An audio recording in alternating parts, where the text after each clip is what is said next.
Have you ever thought that it's a little strange that once a child turns 12, they get adult dosing across the board? Let's talk about that.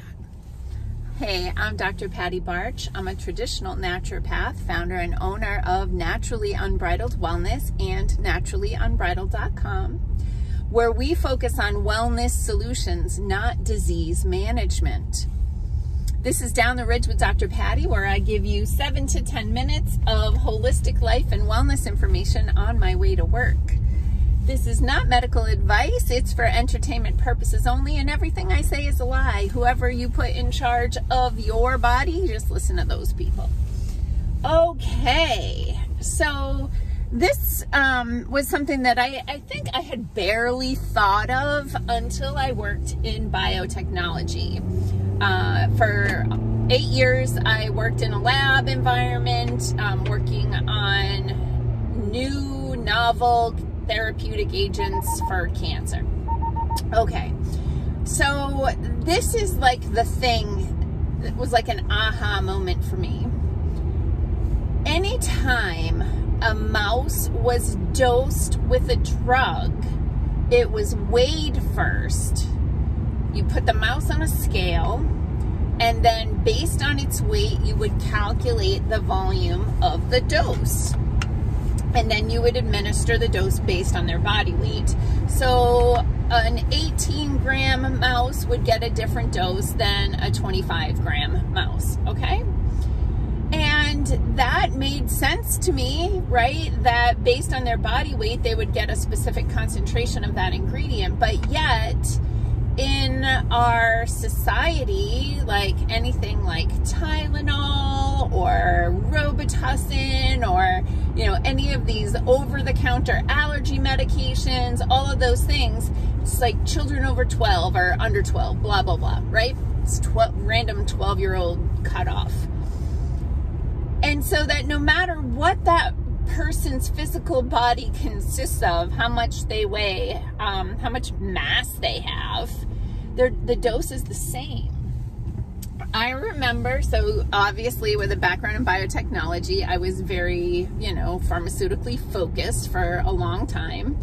I remember taking a single dose of Mucinex years ago, and I was teaching high school biotechnology and animal science, and I don't know how to cold, and so I had seen the commercials for Mucinex and was congested, so I took a Mucinex.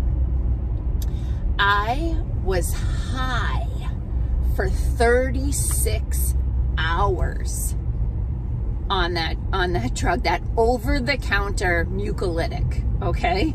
I could only describe it as high. I did not feel like I was in my body. There was diminished coherence. I mean, I wasn't incoherent, but I was just like a little fuzzy. And I remember I was teaching at the time. I remember going to the principal and telling him, like, dude, we need to add Mucinex to the list of drugs that are not allowed in school, because this, like, I mean, I don't think it was a good idea that I drove to work. Fast forward couple of months or maybe a year or two later, I forget. I worked at that school for 4 years. So at some point subsequent to my experience, my one and only experience with Mucinex, another teacher that I worked with, I don't remember if I drove her home or if I covered her class so that another teacher could drive her home. Mucinex.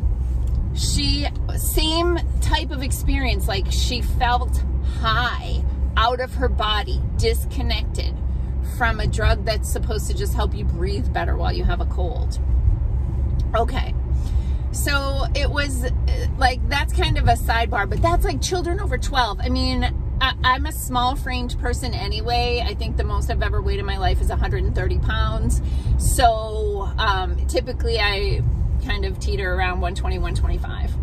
So, that I thought for me that was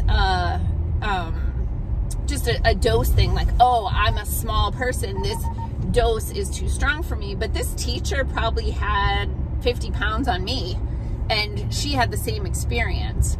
I remember when I was teaching my students at that school, and we were talking about dosing.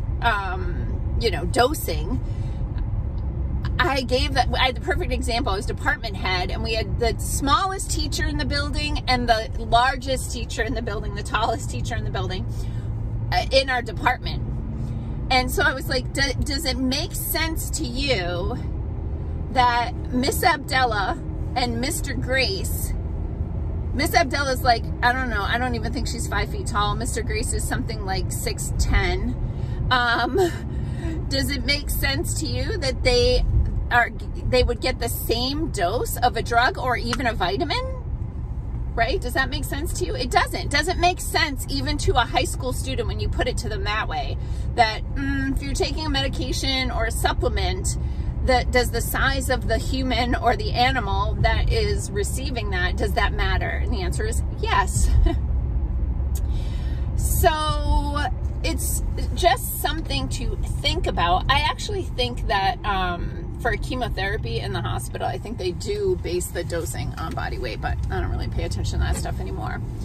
But one last takeaway when it comes to that whole thing that you can start thinking about a little differently, and I will often dose down my small clients. So if I have a little old lady client, I am not going to dose her at the same dose as I'm going to dose my former NFL football player client, right? Like, I'm just logical about that.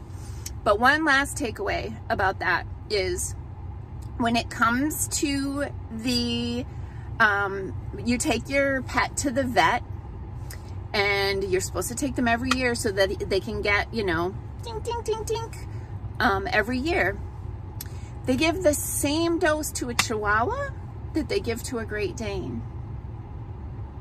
Does that make sense? It doesn't make sense.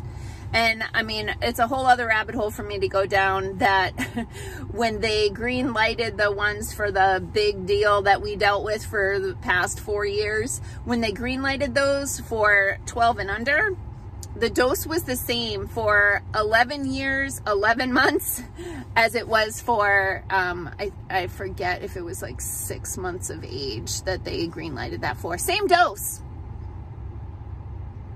Does that make any sense? It doesn't. Okay, so just a little food for thought today. Peace out, peeps. Have a healthy day.